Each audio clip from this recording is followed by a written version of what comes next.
Welcome back to the channel for another College TF review. Today we'll be taking a look at the Star Wars Return of the Jedi Darth Vader from Death Star 2. This is a highly anticipated release. I'm really excited to finally get this guy in hand, as this is, I think, our ultimate Darth Vader. So we'll confirm that and get him out of the packaging in just a minute. I picked him up over from All Time Toy Store. He is in stock now. Check out the link in the description to pick up yours. And as always, please remember to like and subscribe to the channel. It really keeps these reviews coming. So a quick look at the card here. Let's see, awesome picture of him there on the door of the Lambda class before he dies and Luke takes him back to the moon. And then we have the Return of the Jedi 40th anniversary logo in the corner here.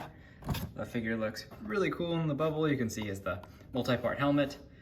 It comes with his lightsaber, both lit and unlit, plus a different hand for when Luke chops it off. Looks huge. There you can see the other figures in the wave. I have already reviewed Hunter and the Clone Trooper. The Tusken Warrior I'll be getting in the Target exclusive set with the dog. So I'm ready to review that one. So let's crack this guy out of the packaging. It's been a while since Hasbro has attempted the removable helmet with the Darth Vader.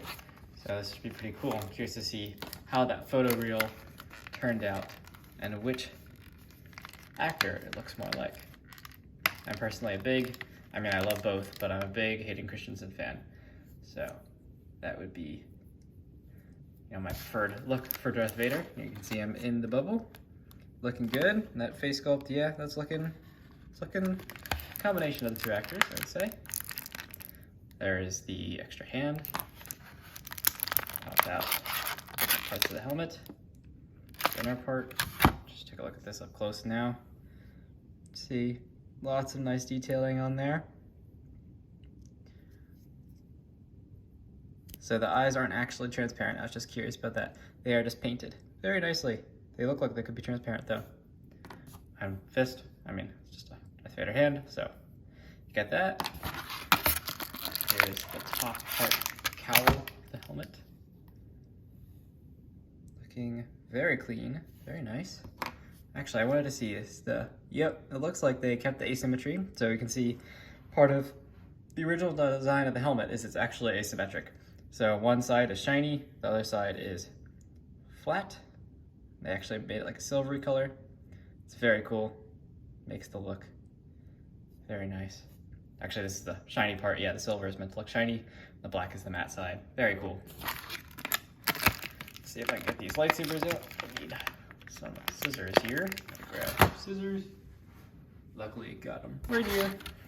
Just cut this out.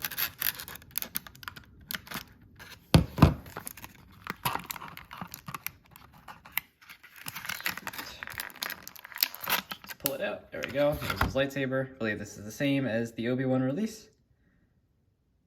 Very nice. And then the hilt. Human. There we go. Unlit. Again, very nice paint applications. They even have some gold in there. Black, silver, beautiful. And of course, let's pull out Vader. There we go. All that out of the way. Here we have Lord Vader. Or actually, in this scene, he is back to being Anakin. So there you go. There's the head sculpt. I think it's pretty accurate. Looks pretty good to me. I always forget this actor's name. Great actor. Fantastic Darth Vader. But he does look a bit like that, although I can also see the Hayden Christensen. If you've seen his makeup from Obi-Wan, I can see it in there. It could be either. Whoever you want it to be, it is Darth Vader. You can see the nice scarring, nasty scarring on his head, which is actually textured too. That's all molded in and painted. Very cool. And then just looking down the belt here. See the chest unit there. I'll bring in the Obi-Wan version of Vader in a minute here for comparison, as they are should be mostly the same. See underneath. Very nice sculpting. Like the combination of matte and shiny plastics on this guy, really cool. And then of course he does come with the chopped off fist. So you can see the wires inside of his hand there. And this should be removable, so let's try and do that. Yank that off. Okay, and then I think we do pull the hand out. And then this, I think, is keyed. Yep, so if you look at the hand here, it does have a raised side over here. And that aligns with a slot way in there. You can see it's grooved on the very bottom there. And then that should just slide in beautifully. And then just attach the hand. Fantastic. There we go. And now we have Vader, normal hand. Does have all the articulation, which we'll get to in a minute. But yeah, looking really good. Details all around. You can see the back underneath the cape. I do like this, the color of silver they used for his top chest plate. That looks really cool. Very, very nice. So articulation wise, without the helmet, let's see. He does have the full double ball joint here. It's a little bit limited because of the helmet, but can look side to side, up, down, and wobble side to side, very good. And then this is like a rubbery material at the top, just like the Obi-Wan, so you get all the same articulation. It's that figure, really nice elbow bend there. Wrist swivel, rotation, both sides. Yep, up and down on both sides. Very good. Then you do get all the abdominal articulation that you need.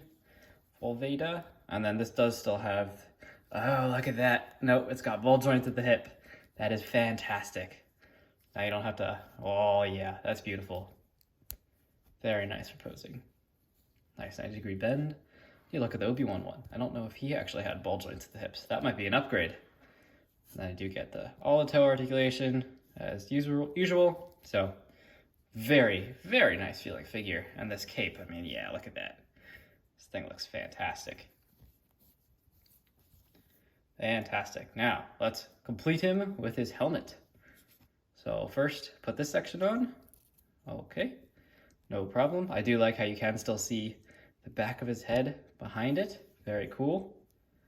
Does look like it slots in pretty well. There you can see how it lines up. And there even the little pieces on the end of this base piece are painted silver, and you can see all the wire detail on the sides and on the top. Very cool. I believe this is actually part of the apparatus for attaching the helmet, just mechanically on the set pieces, but it looks really cool. So, and then you can see even the interior of the top part is detailed. A little hard to see, but it's there. And this just fits right over top. And wow, check that out. Beautiful. Absolutely beautiful. I mean, handsome, I guess, but very well executed figure. And you should be able to slot, yep, so there is a little hole on the side of his belt here. That is for his unlit lightsaber. So let's slot that in there. On the Obi-Wan version of Vader, it is a pretty snug fit, which is good because it stays on. But this guy, it's a very snug fit. And one. Seems like the hole's a little bit on the small side there for the peg.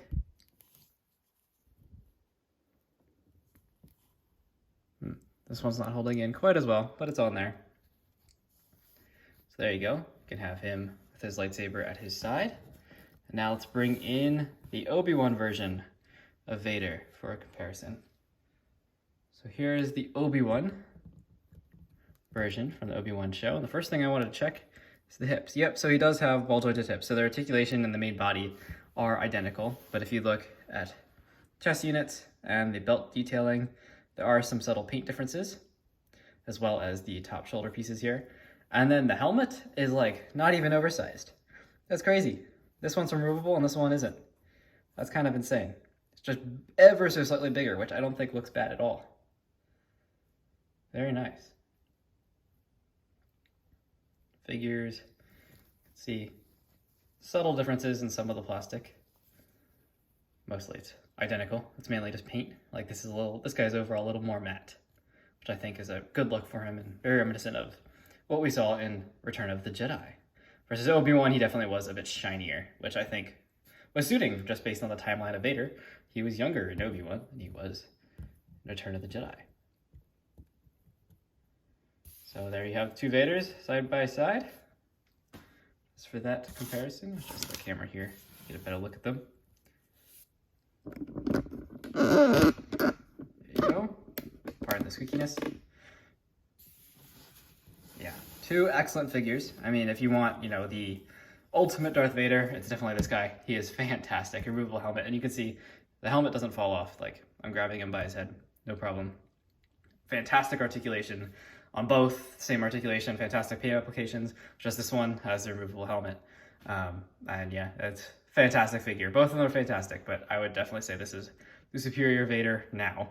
It's a little bit frustrating that we got this guy, honestly, before this guy, given their bodies are identical. It's just one has a full head sculpt and a removable helmet, while the other one doesn't. I still love this figure, and we'll definitely keep it around the collection, but this one's going to be my main Vader now.